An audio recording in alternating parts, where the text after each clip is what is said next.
Mesdames, Messieurs, bonjour. Bienvenue à cette émission spéciale sur le grand rassemblement Mopar qui a lieu ici à Valleyfield.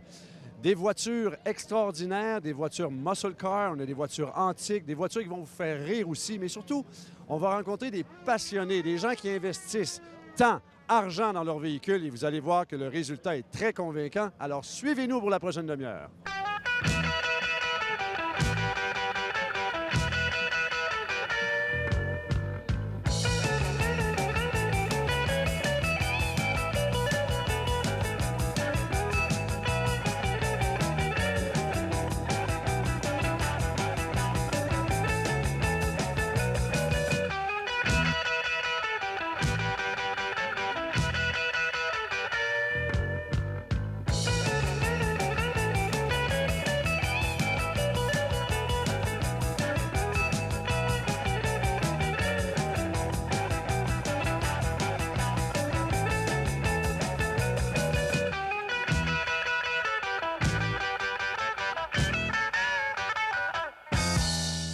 Une organisation comme celle-ci, ça ne se fait pas tout seul. On a l'organisateur en chef ici, Alain Charpentier. Comment ça va? Ça va bien, très bien même.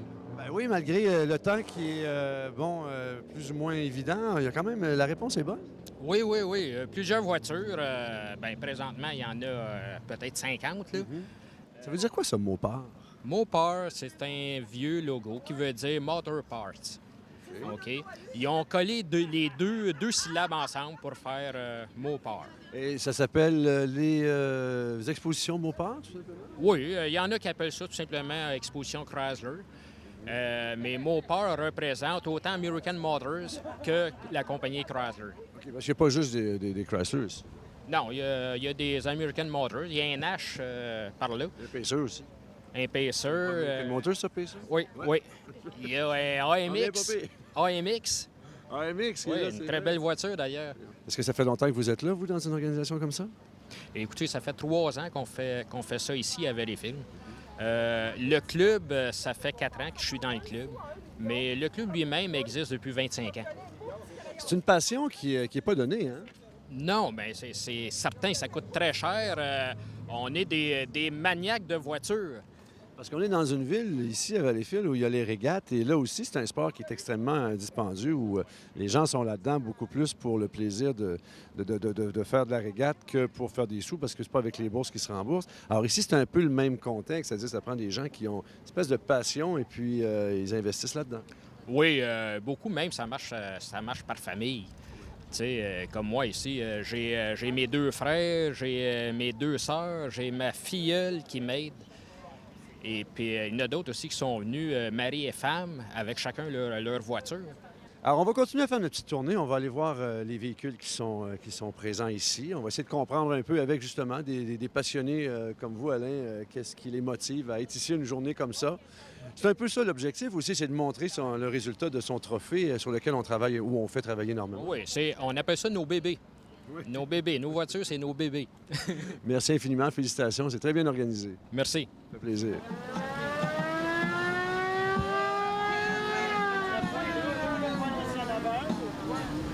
bien, je souhaite d'en avoir un autre aussi. Mais très à côté du Nash, là. Oui, c'est mon ami à moi.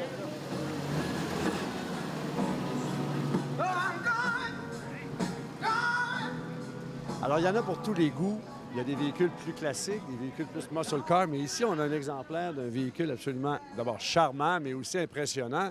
Un véhicule de police. Un véhicule de shérif. Un véhicule de shérif, c'est pas la même chose. Non, un véhicule de police, c'est défendu au Québec de marquer police dessus. Mais dans les années 50, 54, c'est les mêmes couleurs. C'est les mêmes couleurs des autos de police noires et blancs Qu'il y avait au Québec. qu'il y avait au Québec avec le même gyrophare.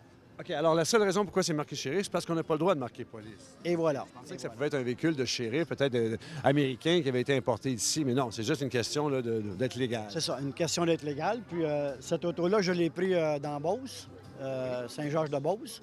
Ouais. Était dans quel état? Était dans l'état, ça faisait 18 ans qu'elle était dans un garage, un vieux garage. Puis le monsieur est décédé. Il a laissé en héritage à sa fille cette auto-là. Qui était déjà tel quel, là. C'est pas un... Non. Ah, OK, vous en avez fait un véhicule, une réplique. C'est ça. J'en ai fait un véhicule de shérif. J'ai vu l'exemple sur Internet. Il y a un monsieur en Ohio qui en a un identique. Fait que j'ai pris son idée, une très belle idée. Ouais, c'était super le fun. Il était vert mort, tout vert mort, mais tout le chrome était là. Il manquait aucune pièce. Un projet dispendieux? Non, raisonnable. Non, hein, parce qu'il y a une peinture à faire, dans le fond, un gyrophare. Ça, les lumières, ouais. Bon, ouais. La sirène fonctionne, tout fonctionne. Il est plaqué en Floride, en plus. J'ai la plaque originale de 1954. Faut lui donner un petit look shérif américain. Américain. Ben, en vous remerciant infiniment. Félicitations, c'est bien le fun. Ça m'a fait plaisir. Merci beaucoup. Merci à toi. Merci. Merci, Simon.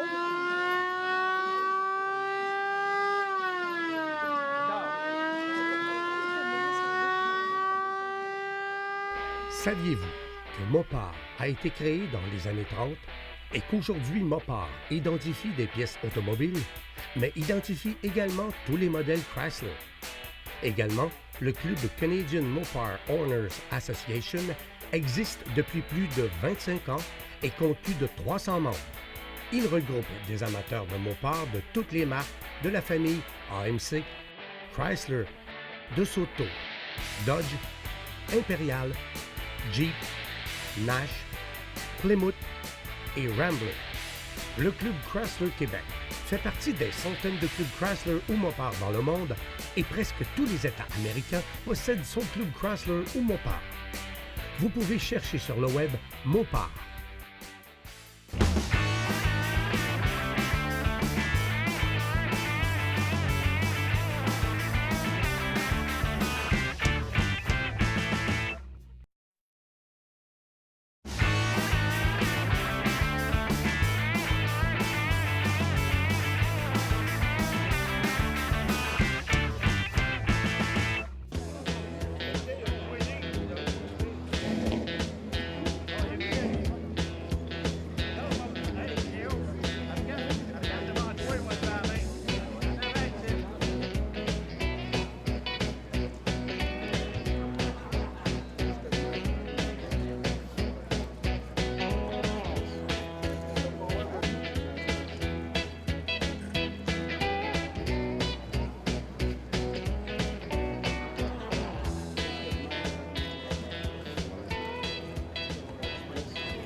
Bien conservé.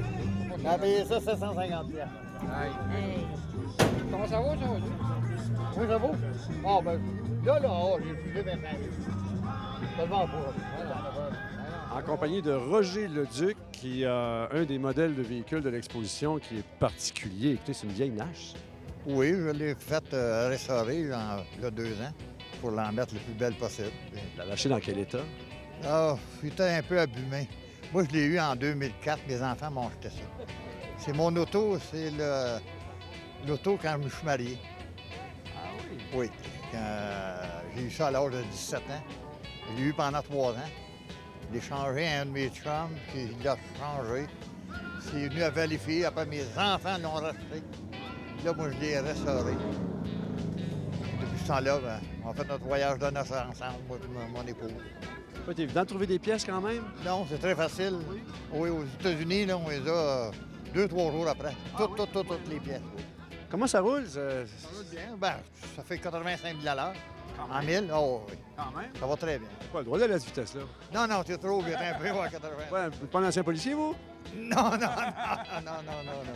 Nash, là, c'était pas American Motors qui est devenu Nash? C'est American Motor. Ça fait faillite, ça, Nash, je pense. Il y a une histoire avec Nash. Ben, je pense ils l'ont fait pendant 9 ans de temps. Après, mais ça a lâché Nash. Là. Il y a eu le gros Nash Rambler. Oui. Ça a continué. Mais Nash Metropolitan, ça a arrêté en 1963. Tantôt, je le voyais, je me disais, c'est-tu un modèle amphibie? Ça, c'est vrai qu'il ressemble à le petit modèle amphibie qui va sur l'eau qu'on voit dans les films, mais c'est pas Nash, ça, hein? Il y en a beaucoup qui me disent ça. Non, c'est pas Nash. Tenue de route là-dessus, ça a l'air de quoi? Ça va bien. Hein? Ça dépend des où sont nés. Pas à Ville de Montréal. Quand c'est bien rough, là. Pas trop de trous, hein? Non, pas trop de trous, non. Ah, c'est un véhicule absolument magnifique. Vraiment, là, félicitations. Merci beaucoup.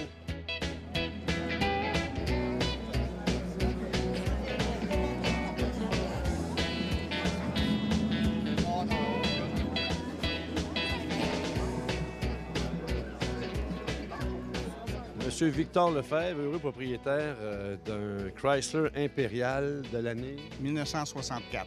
De quoi être fier? J'en suis fier aussi. J'en suis fier aussi, puis il y a beaucoup d'heures de travail dans ça. Là. C'est pas tellement de dépenser, c'est de faire beaucoup de travail soi-même, parce qu'une grosse partie du plaisir de la voiture antique, c'est de travailler dessus. Travailler dessus, puis aussi faire des recherches, puis trouver toutes sortes de composantes pour l'améliorer tout le temps. Vous l'avez trouvé où, ce véhicule-là? Dans le sud de la Pennsylvanie, à Goldsboro. Et puis, Sur eBay, non? j'ai acheté ça sur eBay. Je l'ai acheté, je l'ai payé, je l'ai vu 2 semaines après. Montant assez imposant. C'est 2 semaines de brûlement d'estomac. Puis finalement, quand je suis allé chercher la voiture, j'ai eu une agréable surprise. Elle était, je dirais, plus belle que je m'attendais. Alors, Ça n'a pas empêché de la refaire au complet. ça m'aurait privé de plaisir si je ne l'avais pas défaite. Elle était de la même couleur? Exactement cette couleur-là. C'est la couleur d'origine. La voiture est complètement d'origine pour toutes les composantes. Par contre, elle n'est pas dans l'état où je l'avais achetée. J'ai rajouté beaucoup d'équipements, dont le Seal Steering, qu'on appelle en anglais, les petits ventilateurs électriques, les portes qui barrent électriques, le cruise control, l'air climatisé. Mais c'est toutes des pièces d'origine. C'est des équipements que la voiture venait avec dans le temps si on l'achetait. Là, non seulement vous avez les vitres électriques, là, mais vous avez les petites vitres électriques aussi. 1964, là. Oui. 1964. Le volant ajustable. Quand même. Quand même. La première année du radio AM/FM. Première année du FM. Oui, du Parfait. radio FM. Il y a une bonne sono là-dedans. Oh, mais ça, le radio a d'origine. été vidé complètement. Puis c'est un radio numérique qu'il y a dedans.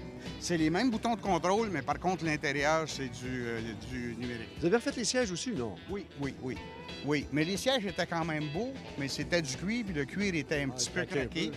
Ça fait que je l'ai fait refaire au complet. Ça, là, c'est la voiture la plus longue qui a été faite, je m'avais dit tout à l'heure. hein? La plus grosse, la plus longue, la plus large et la plus lourde qui a jamais été faite en Amérique. 5600 livres, Presque 3 tonnes, en fait. tout près. Ouverture de la valise automatique en plus?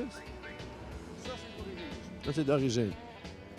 Quand le gaz était à 30 cents le gallon, là, ça allait bien, hein? C'était agréable. On allait à Montréal, on revenait pour 2 piastres. Ben ouais. J'en ai eu un 62 au moment où les voitures étaient à mode. J'ai eu un 62 en 64. Juste le pneu de secours est gros comme la valise de mon auto. Oui, En côté moteur, c'est tout d'origine aussi, vous l'aviez oui, précisé. oui. Je l'ai refait aussi, je l'ai rafraîchi. Vous l'avez fait vous-même ou vous l'avez fait faire? Oui, non, je fais ça. Vous êtes mécanicien? Oui, c'est évident. C'était mon premier métier. Alors, toutes les pièces d'origine, là aussi. Oui. Alors, la voiture... 413 pouces cubes. L'avant-dernière année du 413. Le cruise control, contrôleur de vitesse. Oui. L'air climatisé. Oui. Ben, ça conclut bien notre petit tour d'horizon de votre véhicule Chrysler Imperial. Victor, en vous remerciant beaucoup de votre générosité, puis félicitations, gardez ça propre. Oh, on essaie, on essaie.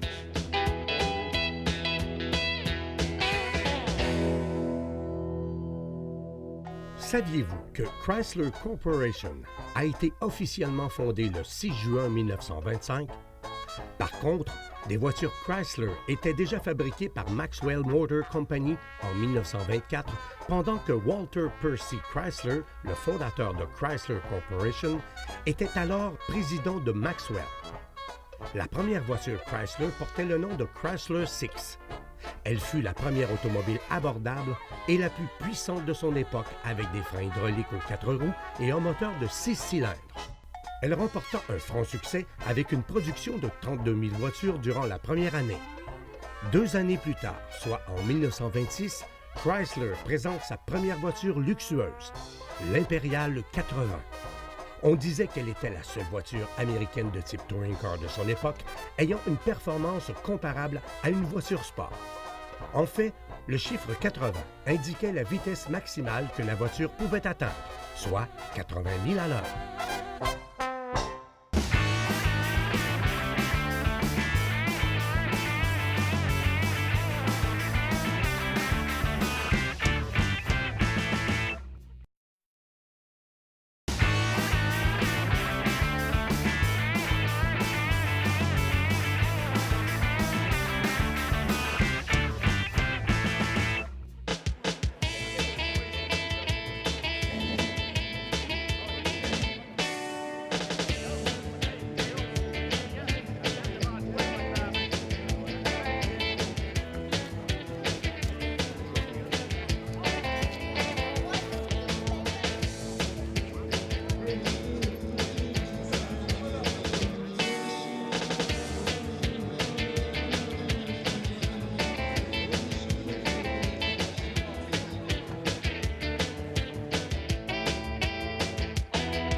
a probablement une des pièces maîtresses de l'exposition. Il faut le dire, je pense que c'est le véhicule le plus vieux ici.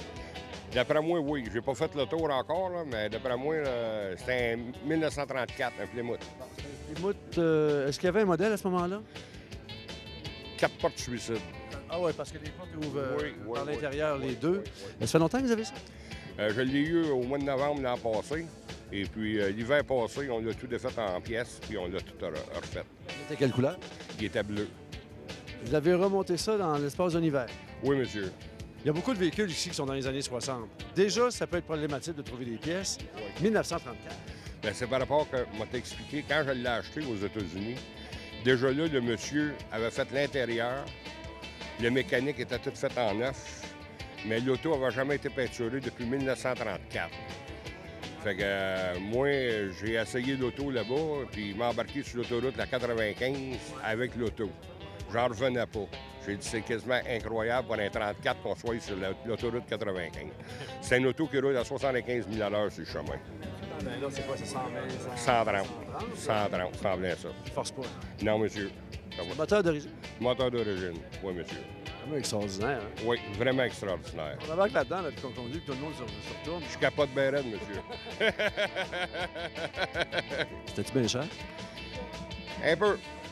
Il faut ce qu'il faut, hein? Oui, il faut ce qu'il faut. Ouais. Mais Ça, le là. monsieur qui a fait la peinture dessus, là, puis qui a travaillé après cet hiver, là, c'est un grand chef. Il s'appelle Randy Renault.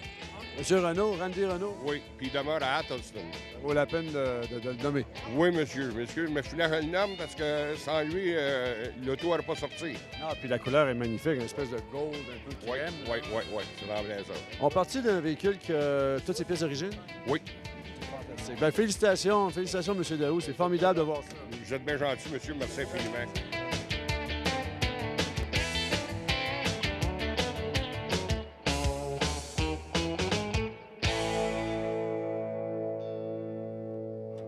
Saviez-vous qu'en 1928, le fondateur de Chrysler Corporation, Walter Percy Chrysler, fut nommé l'homme de l'année par le magazine Time? En effet, durant cette prestigieuse année, Chrysler sortit la première Plymouth avec un moteur 4 cylindres, frein d'urgence et frein hydraulique aux 4 roues au coût de 670 $. Un peu plus tard, Chrysler acheta la compagnie Dodge Brothers, qui était alors en faillite. Toujours la même année, une autre voiture fit son apparition, la DeSoto, en 7 choix de carrosserie avec un moteur 6 cylindres entre la gamme Plymouth et la gamme Dodge. C'est également en 1928 que débuta la construction du célèbre Chrysler Building. De style Art déco, des détails architecturaux furent ajoutés afin de symboliser les véhicules Chrysler. En 1930, le Chrysler Building devint le plus haut bâtiment au monde, et ce jusqu'en 1931, année où il fut dépassé par l'Empire State Building. En espérant que cette première émission vous a plu. La semaine prochaine, même heure, on vous en présente une deuxième. Et là, on va se concentrer sur les muscle cars, ces belles d'autrefois, avec de très gros moteurs et qui sont toujours tellement bien entretenus. C'est Carl Collin qui vous dit à la semaine prochaine. Soyez là!